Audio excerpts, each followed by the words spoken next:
Okay, so very quickly I want to introduce those individuals sitting at the head table. On my left, we have His Worship Nicholas Ali, Magistrate in the Magistrates Court. Sitting next to him, the Deputy Commissioner of Prisons, Mr. Mohammed. And sitting next to him is the legal advisor to the prison authority, Mr. Hackett. Mr. Hewitt, sorry about that. And then to my far left, I didn't get the individual's name, Mr. Hussein. All right, so I want to thank them and welcome them. Joining us shortly will be Attorney at Law Farid Ali, who is delegated to speak after I address you all. Okay, so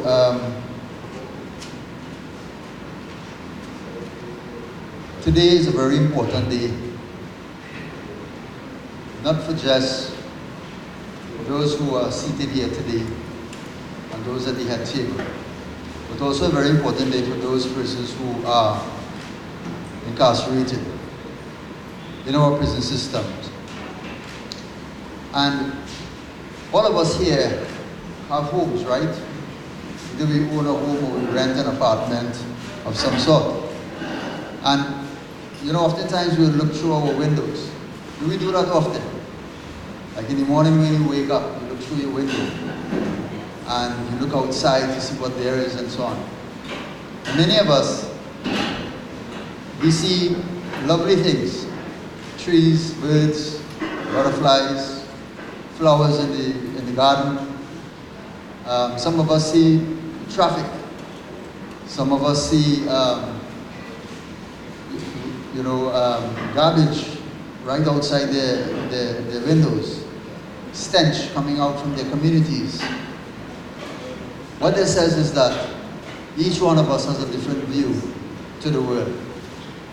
And sometimes because of what we see, we tend to believe that others are seeing the same thing and they're not seeing something different. Today I want to ask you all to imagine, and some of you might have been part of the system at one time. And I want you all to imagine looking out the bars in the prison cell, and what you can imagine someone would see. I can guess that they are not seeing any much hope. They are not seeing any thing that they could actually hold on to, or to count on, to give them solace, to give them a promise and a hope that someday they are going to leave that institution and return to their families. Presently in the prison system, and my friends here at the table can attest to that, we have individuals who are 12 years waiting on trial, 15 years. Now, some of you may think that, and I've seen it, comments being made before, that, you know, that's good for them.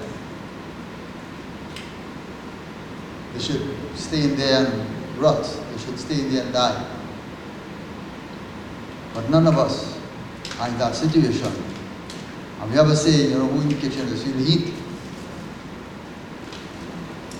But more than that, we have to also recognize, as much as these individuals within the prison walls are facing a mounting of challenges and are suffering and are at the mercy of the state, we also have the prison authority as well, who likewise are going through a tremendous task in trying to balance this whole affair.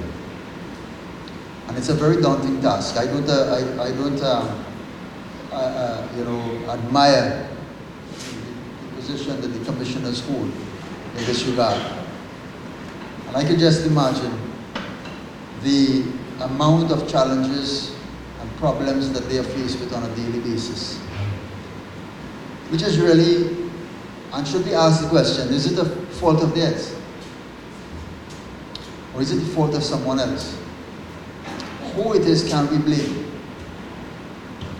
And we have the TTPS. I've invited the Commissioner of Police here today. For some reason he did not. Said that he had another engagement, and he had declined to send a representative on his behalf. The Minister of National Security was also invited. He's out of the country, and he don't send anybody to represent him. And I've also invited the Chief Justice. I haven't gotten a confirmation from them, nor have I gotten a confirmation from the Attorney General, whom I have also invited. So this is what we have here, and we are going to treat with it as we move along. So, like I'm saying, there's a numerous amount of problems that we have within the penal system. And what I'm about to say here is not that we've not heard it already. We heard it already. We heard it all before. The Commissioner here would attest to that. And he would be shaking his head at some point in time, agreeing with me. I can tell you that.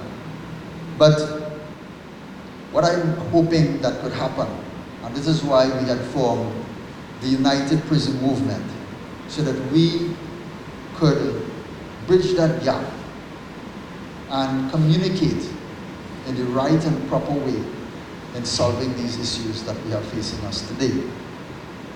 And we have engaged the inmates into this conversation, and they have agreed unanimously that they want to help, and they want to assist, and they want to see things change.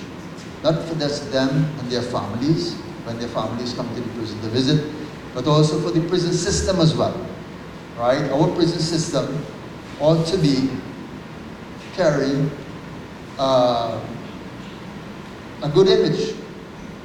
We want the world to say that Trinidad and Tobago has a first-class penal system. We don't want what happened the other day where Ms. Rose Antoine had went before the committee in Washington, D.C., and she had nothing good to say about our penal system. And we were left ashamed and embarrassed on a world stage. And that is not right. That is not right for this country. It is not right for the citizens of this country to have to hear it and to have to read about it.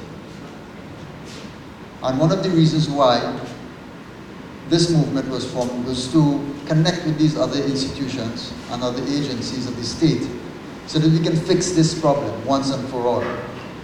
And we're making history whereby this is the only group that has been formed in Trinidad and Tobago by an aggrieved party that actually is locked up and hidden from society.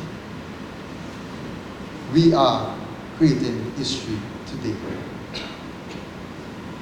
And we hear many horror stories, but let me start first by pointing out some of the challenges the prison authorities have to face on a daily basis.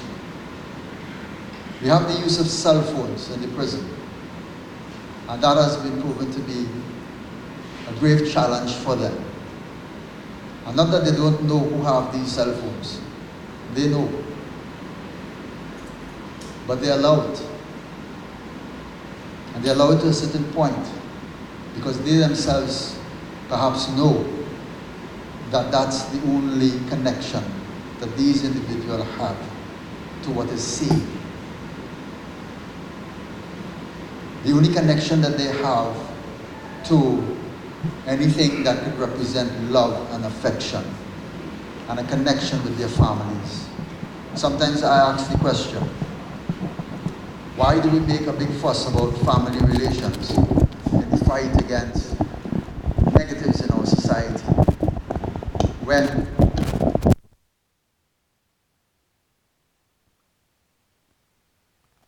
children when they want to, and they cannot communicate with them when they want to? What signals are we sending We have the mothers who are locked up in the women's prison. And I've heard for the last 3 days, my friend here on the left could correct me if I'm wrong, they have not gotten any airing for the last 3 days. Those mothers, why do we exaggerate the point of mother-child relationship and the importance of the mother in the home when our mothers who are locked up in the prison cannot communicate with their children because there's no phone in that part of the prison? There's one in the library, I understand, that's available 8 in the morning to 3 in the afternoon, I think it is. But then children are at school at that time. How are we expecting that the women will be able to communicate with their children? And mind you, the police has a very big part and a big role to play in this whole scenario. And sometimes we see, and we have seen it happening more recent, persons are suing the courts, the state, for huge sums of money for wrongful arrest.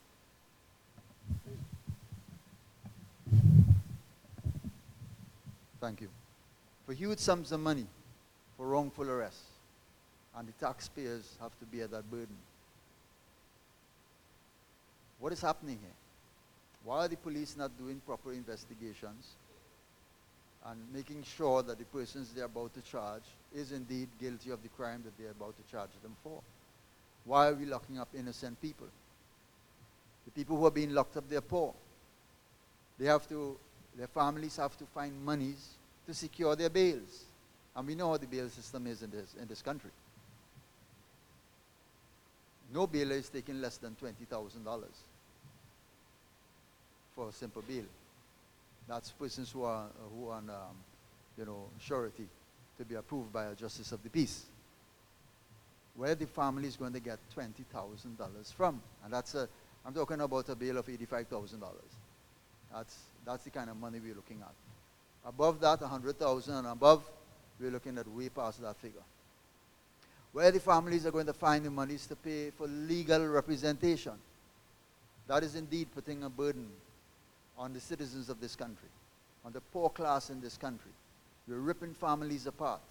We're dragging husbands away from their families and putting them in jails, not under the conditions under which, according to international standards, they ought to be kept.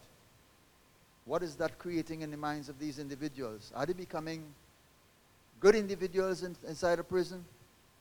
Are they becoming more loving, more caring? Are we expecting that when they come outside, when they're released, that they are going to be loving to the state?